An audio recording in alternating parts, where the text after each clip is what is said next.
నమస్తే. కథా శీర్షిక చైతన్య గీతం. రచన ఆలూరి విజయలక్ష్మి గారు. చదువుతున్నది రాధిక.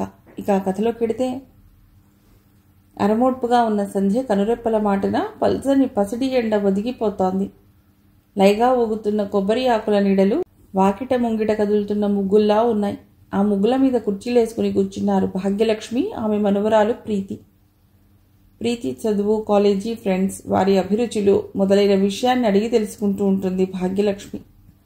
ప్రీతి, తెలిసి నువ్వు ఈ తప్పు నిర్ణయాన్ని ఎందుకు తీసుకుంటున్నావో నాకు అర్థం కావటం లేదు. తను చెప్పదలుచుకున్న దానికి నాందిగా అంది భాగ్యలక్ష్మి. భలేదాని అమ్మమ్మ, పెళ్లి చేసుకుని మీకు బరువు దింపుతాననటం తప్పు నిర్ణయమా? నవ్వుతూ అమ్మమ్మ మాటల్ని తేలిగ్గా తీసేసింది ప్రీతి. అదేం మాటమ్మా, నువ్వు మాకు బరువేమిటి? మీ అక్క చెల్లెళ్ళిద్దరినీ రెండు కళ్ళు అనుకుంటూ ప్రాణాలన్నీ మీ మీదే పెట్టుకుని పెంచుతోంది మీ అమ్మ. పట్టుమని 18 ఏళ్లైనా లేని నీవు చక్కగా చదువుకునేది పోయి అప్పుడే పెళ్ళేమిటమ్మా నీకు? ఎలాగైనా ప్రీతి దృష్టిని పెళ్లి మీద నుండి మళ్లించి చదువు మీద లగ్నమయ్యేలా చూడాలని భాగ్యలక్ష్మి తాపత్రయపడుతోంది. ఏం చదువుతామమ్మా, బోర్. రాత్రింబవళ్ళు కష్టపడి చదివాకైనా పెళ్లి చేసుకోవాలి కదా. ఆ మాత్రం దానికి నాకు నచ్చినవాడు దొరికినప్పుడు హాయిగా పెళ్లి చేసేసుకుని లైఫ్ని ఎంజాయ్ చేయక ఎందుకంత కష్టపడటం? అయినా కష్టపడి చదువుకుంటే చదువైపోగానే ఎవరైనా పిలిచి పూలమాల వేసి ఉద్యోగం ఇస్తారా? ప్రీతి వితండవాదనకు ఆశ్చర్యపోయింది భాగ్యలక్ష్మి. బ్రతుకు గురించి సరైన అవగాహన లేని ప్రీతికి ఒక లక్ష్యమూ ఉన్నట్లు కనపడటం లేదు. బ్రతుకులో అడుగడుగునా తారసిల్లే సమస్యల నుంచి పారిపోవటానికి ప్రయత్నిస్తూ గాలివాటుకు బ్రతికేసే లక్షణం కనబడుతోంది. ప్రీతి కంటే 2 తరాల ముందు పుట్టిన భాగ్యలక్ష్మి మనవరాలి ధోరణిని అంగీకరించలేకపోయింది. ప్రీతి, నువ్వింకా చిన్నపిల్లవు, నీకేం కావాలో నువ్వు గుర్తించటం లేదు అనునయంగా చెప్పబోయింది భాగ్యలక్ష్మి. గుర్తించకపోవడం ఏమిటి? నాకు కావాల్సింది మంచి జాబ్, డబ్బుండి నేను సుఖంగా బతకటానికి అన్ని హంగులు సమకూర్చగల భర్త. నాకు కావలసిన వ్యక్తి నాకు తారసపడ్డాడు. అతడు నాన్నగారి ఫ్రెండ్ కొడుకవటం వల్ల అతడిని ఆకర్షించి పెళ్లిదాకా లాక్కురావటానికి పెద్ద కష్టపడని అవసరం లేకపోయింది. ప్రీతి మాటలు భాగ్యలక్ష్మికి మింగుడు పట్టలేదు. అలా చూస్తున్నామేమిటమ్మా, అతడి కోసం ఎంత కాంపిటీషనో తెలుసా? అందం, చదువు, డబ్బు ఉన్న అతడిని నేను గెలుచుకోగలిగినందుకు నాకెంత గర్వంగా ఉందో మాటల్లో చెప్పలేను. ప్రీతి వదిలేసిన మరో ముఖ్యమైన అంశం గుణం దగ్గర భాగ్యలక్ష్మి ప్రాణం కొట్టుకుంటోంది. ప్రీతి, భారంగా పిలిచింది భాగ్యలక్ష్మి. ఏమిటో త్వరగా చెప్పమ్మమ్మా, వాసు వచ్చే టైం అయింది. ఫస్ట్ షోకి వెడదాం అనుకున్నా. అటు నుంచి అటు హోటల్కి వెడదాం అంటున్నాడు అతడు. ప్రీతి చెప్తూ ఉండగానే వాసు వచ్చాడు. ప్రీతి హడావుడిగా చెప్పులేసుకుని వ్యానిటీ బ్యాగ్ తీసుకుని అతడి వెంట బయలుదేరింది. తలుపేసుకోమమ్మా, ఆలస్యమైనా కంగారు పడొద్దన అమ్మని. మనవరాలికి ఎన్నో చెప్పాలని పనిగట్టుకుని వచ్చిన భాగ్యలక్ష్మి హతాసురాలై కూర్చుండిపోయింది. తన కూతురికి ఎంత వ్యత్యాసం! గతంలోకి పరుగులు తీసింది భాగ్యలక్ష్మి మనస్సు. ఎలిమెంటరీ స్కూల్ టీచర్గా పనిచేసేవారు తను, తన భర్త. చాలని జీతం, ఉమ్మడి కుటుంబం, ఎప్పటికప్పుడు పుట్టుకు వచ్చే ఇబ్బందులు. పరిస్థితులకు అనుగుణంగా సర్దుకుపోతూ బతికేస్తూ ఉండగా పుట్టింది స్వరాజ్యం. స్వరాజ్యోద్యమ కాలంలో పుట్టడం వల్ల ఎంతో ఇష్టంగా, గర్వంగా స్వరాజ్యలక్ష్మి అని పేరు పెట్టుకున్నారు. గుండెల నిండా ప్రేమ ఉన్నా చేతి నిండా డబ్బు లేకపోవటం వల్ల ఊహ తెలిసినప్పటి నుండి డబ్బు లేని లోటుని అనుభవిస్తూనే పెరిగింది స్వరాజ్యం. అతి కష్టం మీద సెకండరీ గ్రేడ్ టీచర్ అయ్యేదాకా ఆమెకు అంతో ఇంతో డబ్బుని ఖర్చు పెట్టారు. స్వరాజ్యం తర్వాత పుట్టిన మగపిల్లలిద్దరినీ తమ జీతంతో చదివించలేకపోతే స్వరాజ్యం తన సంపాదనతో ఆదుకుంది. ఒకవైపు ఉద్యోగం చేస్తూనే మరోవైపు ప్రైవేటుగా ఎంఏ వరకు చదివి కాలేజీ లెక్చరర్ అయ్యింది. లైట్ అన్నా వేసుకోకుండా చీకట్లో కూర్చున్నావేమిటమ్మా, లైట్ వేస్తూ అడిగింది స్వరాజ్యం. కళ్ళు విప్పి కూతురి వంక తేరిపార చూసింది భాగ్యలక్ష్మి. పని చేయటంలో ఆనందాన్ని, తన విద్యుక్త ధర్మాన్ని నిజాయితీతో, చిత్తశుద్ధితో నిర్వర్తించడంలో సంతృప్తిని పొందుతూ హుందాగా జీవిస్తున్న కూతురిని చూస్తుంటే గర్వంతో ఉప్పొంగిపోతోంది ఆమె హృదయం. ప్రీతి ఏదమ్మా? ప్రీతి కోసం ఇంట్లో వెతుక్కునొచ్చి అడిగింది స్వరాజ్యం. వాసుతో సినిమాకి వెళ్ళింది. హోటల్కి వెళ్తారట, రావడం ఆలస్యం అవుతుందని చెప్పమంది. తల్లి స్వరంలోని అయిష్టాన్ని, అసంతృప్తిని గమనించింది స్వరాజ్యం. చిన్నపిల్ల, దానికి తెలియకపోవచ్చు. నువ్వన్నా చెప్పక్కర్లేదా? అప్పుడే దానికి పెళ్ళేమిటి? పెళ్లికి ముందు షికారులేమిటి?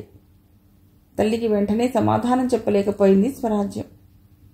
ఏది మంచో ఏది చెడో నేనే తేల్చుకోలేకపోతున్నానమ్మా. పిల్లల్ని మరీ గిరిగీసి లోపల కూర్చోబెట్టకుండా స్వేచ్ఛగా పెరగనిస్తే సహజంగా వికసిస్తారనే నమ్మకం ఒక పక్క, స్వేచ్ఛ పరిధి పరిమితి తెలుసుకోకుండా ప్రవర్తిస్తే ఏ అనర్థం జరుగుతుందోననే భయం మరో పక్క. పెళ్లికి ముందు కలిసి తిరుగుతూ ఒకరి భావాల్ని, అభిరుచుల్ని, అభిలాషల్ని, అలవాట్లని మరొకరు తెలుసుకుంటే ఇద్దరి మధ్య అవగాహన పెరిగి దాంపత్య బంధం పటిష్టమవుతుందనే భావం ఒక పక్క. ఏ కారణం చేతనైనా అనుకున్నట్లు జరగకపోతే ప్రీతి భవిష్యత్తుకిదో పెద్ద ప్రతిబంధకమవుతుందేమోనన్న ఆందోళన మరోపక్క. ప్రీతిని అతడితో వెళ్లొద్దని చెప్పలేకపోతున్నాను, మనస్ఫూర్తిగా ఆమోదించనూ లేకపోతున్నాను. దిగులుగా చెప్పింది స్వరాజ్యం. చదువు అయిపోయి తన కాళ్ల మీద తను నిలబడగలిగే శక్తి వచ్చేదాకా పెళ్లి మాట తలపెట్టవలసింది కాదు. నేను తలపెట్టానా? ఆ కుర్రవాడి నాన్నగారు, మీ అల్లుడు, ఫ్రెండ్స్. ఆయనకి ఊరు ట్రాన్స్ఫర్ అవ్వటంతో మేము కొంచెం దగ్గరగా మెలుగుతున్నాం. అమ్మా, దాని చదువు గురించి నా కళ్ళు నీకు తెలుసు. అప్పట్లో మన పరిస్థితులు బాగుండగా ఎన్నో ఒడిదుడుకులు పడి చదువుకున్నాను నేను. అలాంటి లోటు లేకుండా, కష్టం తెలియకుండా పెంచితే బాగా చదువుకుని ఉచ్చస్థితిలోకి వెడుతుందని ఆశపడ్డాను తప్ప నా కలల్ని, ఆశల్ని ఇలా చెల్లాచెదురు చేస్తుందనుకోలేదు. స్వరాజ్యం గొంతు వణికింది. అసలు దాని ఊహలు, ఆలోచనలు అర్థం పర్థం లేనివిగా ఉన్నాయి. అదిలా తయారవుతుందని నేనెప్పుడూ అనుకోలేదు.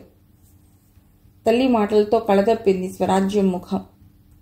నిజమేనమ్మా, పార్టీలు, పిక్నిక్లు, బ్యూటీ పార్లర్లు, జాలీగా భర్తతో కలిసి తిరుగుతూ జల్సాగా ఖర్చు పెట్టడం, ఇవే జీవితం అనుకుంటుంది. తలచుకుంటే నాకు చాలా సిగ్గుగా ఉంది. నా పెంపకంలో దాని మనస్తత్వాన్ని రూపొందించడంలో నేను దారుణంగా ఫెయిల్ అయినాననిపిస్తోంది. ప్రీతి వ్యక్తిత్వం మీద పిల్లల పెంపకానికి ఎంతో ప్రాధాన్యతనిచ్చే మా ప్రభావం కంటే దాని ఫ్రెండ్స్ ప్రభావమే ఎక్కువని తేలిపోయింది. ఈ పరిస్థితిలో ఏం చేయాలో తెలియటం లేదు, నిస్పృహగా అంది స్వరాజ్యం. బ్రతుకులో అతి ముఖ్యమైన మలుపు. పెళ్లి విషయంలో మంచేదో చెడేదో చెప్పకపోతే ఎలా? తర్వాత అది వింటుందో వినదో దానిష్టం. చెప్పవలసిన బాధ్యత పెద్దవాళ్లకుంది కదా. చెప్పానమ్మా. 3 నాళ్ల ముచ్చటైపోతున్న ఎన్నో కాపురాల్ని చూస్తున్నాక కూడా దాన్ని హెచ్చరించకుండా ఎలా ఉంటాను? ఇద్దరూ కలకాలం అన్యోన్యంగా ఉండి సంతోషంగా బతికితే మాకు ఆనందమే. కానీ మనిషికి ఒకవైపునే తెలుసుకుని దగ్గరైనప్పుడు రెండో వైపునున్న బలహీనతలు అనుభవంలోకి వచ్చేసరికి సంఘర్షణ మొదలవుతుంది. రాజీపడి సర్దుకుని బతకగలిగితే సరే, అలా బతకలేని నాడు ఒకవేళ విడిపోవలసిన పరిస్థితే వస్తే ధైర్యంగా, నిబ్బరంగా బతకగల స్థాయి ఉండాలిగా. నీ బతుకు నువ్వు బతుకుతూ ఎవరి మీద ఆధారపడినప్పుడు నీకుండే విలువ వేరు. ఒకరి మీద ఆధారపడి బతికేటప్పుడు వాళ్ళు నీ మీద అధికారం చెలాయించడం, తక్కువగా చూడటం జరగొచ్చు. అది నువ్వు అంగీకరించగలవా? ఇవన్నీ ఆలోచించి నిర్ణయించుకోమని ఎంతో చెప్పాను ప్రీతితో. అది నాకంటే 4 ఆకులు ఎక్కువే చదివింది. బతుక్కి నమ్మకం పునాది కావాలి, కానీ అనుమానాలతో ప్రారంభం కారాదని నాకు హితవు చెప్పింది. పేలవంగా నవ్వింది స్వరాజ్యం. నిజమే, పరస్పర విశ్వాసంతోనే జీవితాన్ని ప్రారంభించాలి. కానీ నమ్మకాలు వేరు, వాస్తవాలు వేరు. అసలు మన బాధల్లా ప్రీతి తెలివితేటలుండి చదువుకునే అవకాశం ఉండి కూడా తొందరపడి చదువు మానేసి పెళ్లి చేసుకుంటానంటోందని. ఆడపిల్ల ఒకరి మీద ఆధారపడకుండా తన బతుకు తను బతకగలిగిన స్థాయికి చేరుకోవలసిన అవసరాన్ని అది గుర్తించడం లేదని. రోజురోజుకు పరిస్థితులు ఎంత దారుణంగా తయారవుతున్నాయో, విలువలెంత వేగంగా మారిపోతున్నాయో, మనిషి జీవితాన్ని డబ్బు ఎంతగా శాసిస్తుందో గమనిస్తూ కూడా ప్రీతి ఇలా ప్రవర్తిస్తుందంటే ఏమనుకోవాలో అర్థం కావటం లేదు. విచారంగా అంది భాగ్యలక్ష్మి. ఏంటి, అమ్మా కూతుళ్ళిద్దరూ కలిసి ఏదో గుడుపుఠాడీ చేస్తున్నారు? తండ్రి వెంట బజారుకెళ్ళొచ్చిన స్వాతి చిలిపిగా చూసింది. తమ అలజడిని కూతురు గమనించకుండా చిరునవ్వు నవ్వింది స్వరాజ్యం. ప్రీతి పెళ్లితో పాటు నీ పెళ్లి కూడా చేసేస్తే ఖర్చు కలిసి వస్తుందని చేసేయమంటోందమ్మమ్మ. గంభీరత నటిస్తూ అంది స్వరాజ్యం. బాప్రే, అప్పుడే నాకు పెళ్ళా? మరి నా లక్ష్యం? నేను బాగా చదువుకుని పెద్ద సైంటిస్ట్ అవ్వాలి. సమాజానికి నా కాంట్రిబ్యూషన్ ఉండాలి. కోర్స్ పిల్లల కాంట్రిబ్యూషన్ కాదు. గలగలా నవ్వింది స్వాతి. స్వాతి వంక మురిపెంగా చూసింది భాగ్యలక్ష్మి. భాగ్యలక్ష్మి స్వరాజ్యం ఎంత వారించినా వినకుండా చదువుకి స్వస్తి చెప్పి పెళ్లి చేసుకోవటానికే నిశ్చయించుకుంది ప్రీతి. వాళ్ళకిచ్చే కట్న కానుకల సంగతి నాకు తెలియదు.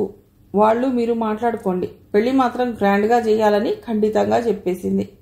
వియ్యాల వారి కోరికలు తీర్చడం, గ్రాండ్గా పెళ్లి చేయటం ప్రీతి తండ్రి శంకర్రావుకు తలకు మించిన భారమైన కూతురి సంతోషం కోసం అన్నిటికీ సిద్ధపడ్డాడు.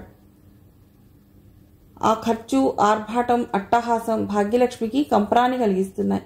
25 ఏళ్ల క్రితం సాంప్రదాయాల్ని పట్టుకు వేలాడే రోజుల్లోనే 10 మంది స్నేహితుల సమక్షంలో సింపుల్గా దండలు మార్చుకుని పెళ్లి చేసుకున్నారు స్వరాజ్యం శంకర్రావు. 25 ఏళ్ల తర్వాత మరో అడుగు ముందుకు వెళ్లవలసింది పోయి 4 అడుగులు వెనక్కి వేస్తున్నారు. పట్టుచీరలకు, నగలకు, కళ్యాణ వేదిక అలంకరణకు, వీడియో షూటింగ్లకు, విందు భోజనాలకు ఒకరిని చూసి మరొకరు పోటాపోటీగా పెడుతున్న ఖర్చులు చూస్తూ తన కూతురు, అల్లుడు కష్టించి కూడబెట్టిన డబ్బలా నీళ్లలా ఖర్చవుతుంటే చాలా బాధగా ఉంది ఆమెకు. ప్రతి విషయంలోనూ పాశ్చాత్యుల్ని అనుకరించే వ్యక్తులు వాళ్ళలా రిజిస్టర్ మ్యారేజ్ చేసుకోవాల్సింది పోయి ఇంకా ఇంకా దండగా మారి ఖర్చులు ఎందుకు చేస్తున్నారో అర్థం కాలేదు ఆమెకు. భాగ్యలక్ష్మి భావాలు, అనుభవాలతో నిమిత్తం లేకుండా ప్రీతి పెళ్లి ఆమె కోరుకున్నట్లుగా గ్రాండ్గా జరిగిపోయింది. అన్నింటినీ అడిగి మరీ కొనిపించుకుని అత్తవారింటికి వెళ్ళింది ప్రీతి. ప్రీతి పెళ్ళయ్యాక కొడుకు దగ్గరకు వెళ్ళిపోతానని బయలుదేరిన భాగ్యలక్ష్మిని కొన్ని నెలలు తన దగ్గర ఉండమని కోరింది స్వరాజ్యం. పెళ్ళయ్యాక మరీ వింతగా మారిన ప్రీతి కళాకళల్ని గమనిస్తూ అసంతృప్తిగా ఉన్న భాగ్యలక్ష్మి ఇష్టంగానే ఆగిపోయింది. పెళ్లైన 4 రోజులకు వాసుకు బొంబాయికి ట్రాన్స్ఫర్ అవ్వటంతో వాసు, ప్రీతి బొంబాయి వెళ్ళిపోయారు. బొంబాయి వెళ్లిన వెంటనే క్షేమ సమాచారాలతో ఉత్తరం రాసిన ప్రీతి 2 నెలల దాకా మళ్లీ ఒక్క ఉత్తరానికి జవాబు ఇవ్వలేదు. కూతురు ఒంటరిగా కాపురాన్ని ఎలా చక్కబెట్టుకుంటుందోనని ఆందోళన పడుతున్న స్వరాజ్యం ఒకసారి బొంబాయి వెళ్లి ప్రీతిని చూసి రమ్మని శంకర్రావును కోరుతోంది. శంకర్రావు బయలుదేరదామని అనుకుంటుండగా భాగ్యలక్ష్మికి ప్రీతి దగ్గర నుండి ఉత్తరం వచ్చింది. వాళ్ళమ్మకు వ్రాయకుండా తనకెందుకు రాసిందోనని ఆశ్చర్యపడుతూ లెటర్ విప్పింది భాగ్యలక్ష్మి. అమ్మమ్మ, నా అజ్ఞానంతో, అస్తవ్యస్తపు ఆలోచనలతో, అవకతవక పనులతో మిమ్మల్ని, ప్రత్యేకించి నిన్ను చాలా కష్టపెట్టాను కదూ. ఇక్కడికి వచ్చాక వాసు ఆఫీస్కి వెళ్ళిపోతే ఇక పుస్తకాలే నాకు కాలక్షేపం. ఫ్రెండ్స్ లేకపోవటం వల్ల, తీరిక ఎక్కువగా ఉండటం వల్ల మంచి పుస్తకాలు చదవటానికి వీలయ్యింది. నా మనస్తత్వాన్ని, నా ప్రవర్తనను తరచి చూసుకోవటానికి కూడా అవకాశం చిక్కింది. నాలోకి నేను తొంగి చూసుకుని నేనెంత అయోమయంలో ఉన్నానో గుర్తించాను. భద్రత లేని జీవిత పరిస్థితులు, ప్రతిభకు ఫలితం లేకుండా, నిజాయితీకి నీడ లేకుండా చేస్తున్న కులం, మతం, ఆశ్రిత పక్షపాతం, అన్నిటినీ మించిన సమస్త విలువల్ని పరిపాలిస్తున్న డబ్బు నన్ను, నా ఫ్రెండ్స్ని, మాలాంటి యువతని నిరాశా నిస్పృహల్లోకి నెడుతున్నాయి. బ్రతుకు భయం మమ్మల్ని స్థిమితంగా ఆలోచించనివ్వటం లేదు. చాలామంది సుఖంగా జీవించడానికి సులభంగా ఏ ఆధారం దొరుకుతుందా అని చూస్తున్నామే తప్ప, ఈజీ మనీ కోసం ఆశపడుతున్నామే తప్ప, మా నిరాశా నిస్పృహలకు కారణమైన సామాజిక పరిస్థితులతో పోరాడి, రాజకీయ శక్తులతో తలపడి మాకు న్యాయంగా దక్కవలసిన దాన్ని పొందుదామన్న పూనిక మాకుండటం లేదు. మా భవిష్యత్తుకు, మా భావితరాల భవిష్యత్తుకు పునాదులు వేసుకోవలసిన గురుతరమైన బాధ్యత మా మీదే ఉందని మేము గుర్తించడం లేదు. ఈ సమాజం మాకేమిస్తోంది అని కోపగిస్తున్నామే తప్ప ఒక్క క్షణం ఆగి ఈ సమాజానికి మేమేమిస్తున్నాం అని ఆలోచించడం లేదు. అస్థిరత్వంతో, అయోమయంతో సంచరిస్తున్న యువశక్తి తమకు పదనిర్దేశం చేసి ఉన్నత లక్ష్యం వైపు, ఉజ్వల భవిష్యత్తు వైపు నడిపించగల మహనీయ నేతల కోసం కొండంత ఆశతో ఎదురుచూస్తోంది. అమ్మమ్మ, సక్రమంగా ఆలోచించే స్థితిలో లేని నేను, అమ్మా నువ్వు ఈనాటి సమాజంలో ఆడపిల్లల్ని చదువుకుని తీరవలసిన అవసరం గురించి పదే పదే చెప్తూ ఉంటే అది మీ చాదస్తంగా కొట్టి పారేశాను. సమాజానికి నా కాంట్రిబ్యూషన్ ఉన్నప్పుడే నా బతుక్కి అర్థం, పరమార్థం అనే అర్థం వచ్చేలా స్వాతి అంటుంటే దానివి ముదివి మాటలని వెక్కిరించాను. అమ్మా, నాన్నగారు తిని తినక కూడబెట్టిన డబ్బులు నిస్సిగ్గుగా వృధా చేయించాను. పురుషాధిక్య సమాజంలో ఆర్థికంగా అస్వతంత్రురాలైన స్త్రీ ఎంత నిస్సహాయంగా అత్యాచారాలకు గురవుతుందో అనునిత్యం గమనిస్తూ కూడా మీ హెచ్చరికల్ని పెడచెవిన పెట్టాను. సావకాశంగా ఆలోచించాక, ఆత్మవిమర్శ చేసుకున్నాక నేనెంత భ్రమలో కొట్టుమిట్టాడుతున్నానో అర్థమైంది. నా అందంతో, నేర్పుతో వాసును గెలుచుకున్నానన్న అతిశయంతో ఉన్న నాకు, అదే జీవితంలో పెద్ద అచీవ్మెంట్ అని గర్వపడుతున్న నాకు, వ్యక్తిగా నేను సాధించవలసిన విలువైన అంశాలెన్నో ఉన్నాయని ఆలస్యంగానైనా గ్రహింపుకొచ్చింది. నిస్సారంగా, నిరుపయోగంగా కేవలం ప్రాణాలతో నిలబడటం బ్రతుకు కాదని, సంపూర్ణ చైతన్యంతో జీవితాన్ని ఛాలెంజ్గా స్వీకరించడమే నిజమైన బ్రతుకని గుర్తించాను. కానీ జరిగిపోయిన నా పెళ్లి గురించి నేను చింతించడం లేదు. వృధా అయిన 1 సంవత్సరం గురించి బాధపడుతూ సద్వినియోగపరుచుకోవలసిన ముందు కాలాన్ని విస్మరించడం లేదు. గృహిణిగా నా కర్తవ్యాన్ని నిర్వర్తిస్తూనే చదువులో లక్ష్యాన్ని సాధించగలనన్న ఆత్మవిశ్వాసం నాకుంది. ఆ ఆత్మవిశ్వాసంతో అమ్మా, నాన్నగారు, నువ్వు నాకిచ్చే ప్రోత్సాహ బలంతో వాసు నాకు అందించే సహకారంతో ముందడుగు వేయగలనని నేను నమ్ముతున్నాను. నా గురించి అమ్మ కన్న కలల్ని సఫలం చేయడానికి మెడికల్ ఎంట్రన్స్కి చదువుతున్నాను. అమ్మమ్మ, నీకు సంతోషంగా ఉందా? నా పిచ్చి ప్రవర్తనను మర్చిపోయి నీ ఆశీస్సులు అందిస్తావా? నీ ప్రీతి. కథ సమాప్తం.